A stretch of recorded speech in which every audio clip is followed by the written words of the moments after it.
Thank you. I welcome you, my dear friends, to our Voice of His Kingdom weekly devotion. Today we shall be taking our text from the book of Genesis chapter 43, from verses 26 to 28. Let's read the text together.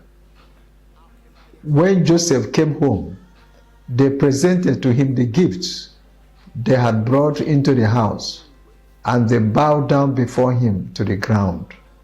He asked them how they were, and then he said, "How is your aged father you told me about?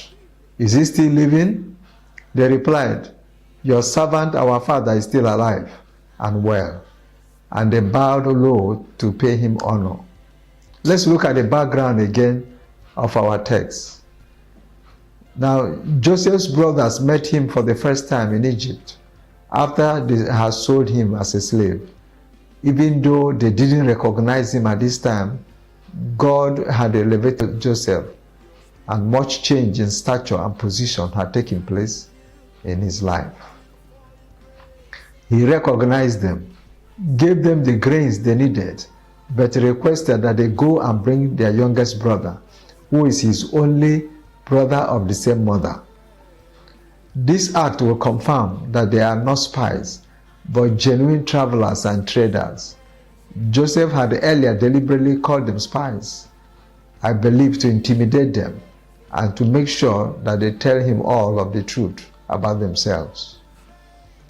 They were running low on grains, and Jacob asked his children to return to Egypt and buy some more grains. They will return on the condition they bring their little brother along to Egypt, as requested by the ruler they met in Egypt. Reluctantly, Jacob, their father, released Benjamin, and they returned to Egypt to hopefully buy some more grains. Our core verse tells us that when they returned to Joseph, they bowed down before him to the ground, and again they bowed low to pay him honor. This, my dear friends, fulfills the dream Joseph had had in Genesis chapter 37, verse 5, for which his older brothers hated him and eventually sold him as a slave. What are the key lessons we can learn?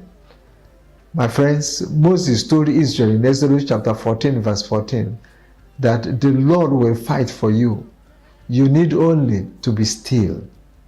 When God has determined what will take place in your life, my dear friends, you need not do things to work it out by yourself. God himself will put in place circumstances for the fulfillment of his plans for your life.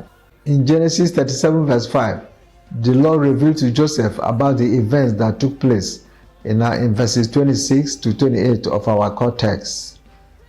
Joseph believed God and ran with it, in spite of the various circumstances that made its fulfillment seem impossible. But here we see it fulfilled without Joseph instigating anything. His older brothers came to him, bowed low and down before him. They bowed down to pay him honor in the kingdom of God.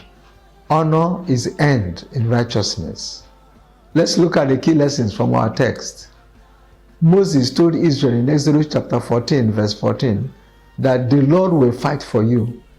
You need only to be still.